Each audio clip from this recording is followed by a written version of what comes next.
let's talk about velvet. So y'all know what velvet is, of course. It's three sets of yarns. What happens with velvet is you've got this pile, and the pile tends to move as you sew it. Aubrey should know.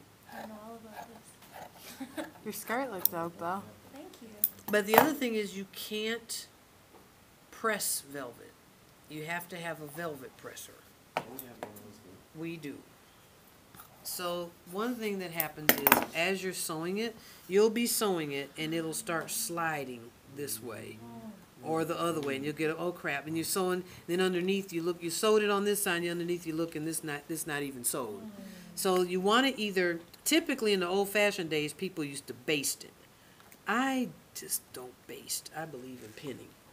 So you want to pin it to prevent that from happening, but you also, if you have a sewing machine where you can, you want to release some of the pressure on the pressure foot. It happens because it's being mashed on too hard. So you lighten the pressure foot pressure. And it kind of, I think that's it. Release the pressure here. Yeah.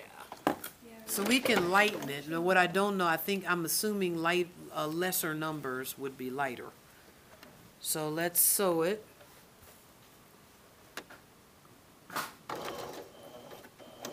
Yeah, that's it.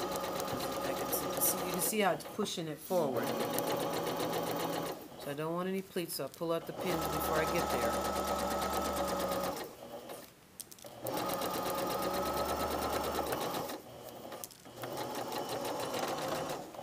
Now, okay, so now we've done this, we need to go over to the iron, and we'll iron the Godet and the velvet, okay? Can I take this with me? Like unplug this? Oh yeah, you just won't be able to see what you're doing. Oh, but cool. That's okay.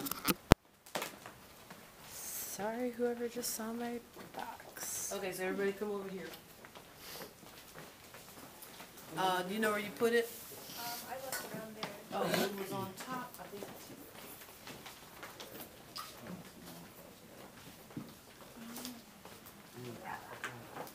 All right, you ready? Yep. So this is the velvet presser. And what it is like a needle board. It's like a wig brush, okay? And what happens is you've got this velvet. Let me show you what happens if I press velvet without the velvet presser. Ooh. Like, see how that little spot got shiny? Okay, it's ruined. Your whole dress is ruined. See? I guess you can see it. So you lay it on here, you open it up, and you do it on a needle board. So when I press it now,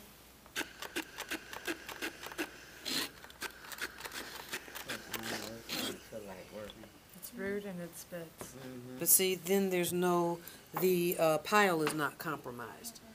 So that's how you have to do velvet, and you can only press velvet from the inside, okay? And you can only press it kind of like once. Because like trying to do a sleeve, anything that's like three-dimensional gets kind of funky. So you got to do 2 inches at a time. And that's why I bought also the iron. I'll let you borrow it. It has a head this big. Because you can imagine this can be hitting something while you're trying to do something with the point. So you need a little teeny iron to do it too. Pretty good. Also, people have velvet pressers that are like this big. And you can buy This that. is like $50 right At here. the They're fabric very store. expensive. Well, I had a coupon, and we had one here that I bought from Waywag, and I just happened to buy that at Joann's because it was on sale. But we can go ahead and press this too. I want you to see how that really came together.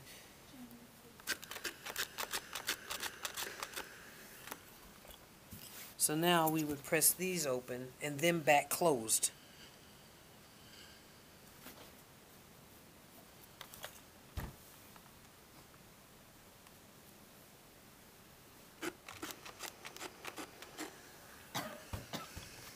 And then I would always, you want this to stay flat like this at the end of the day.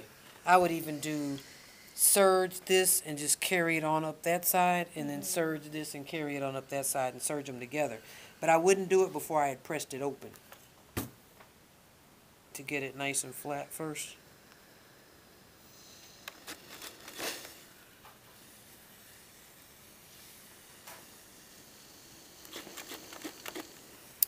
so this is what you get at the end. Now you can see it's flat and it comes right there with no bunching, no catching. The three come together like this. Nothing overlaps the other. And that's what's important, okay? There,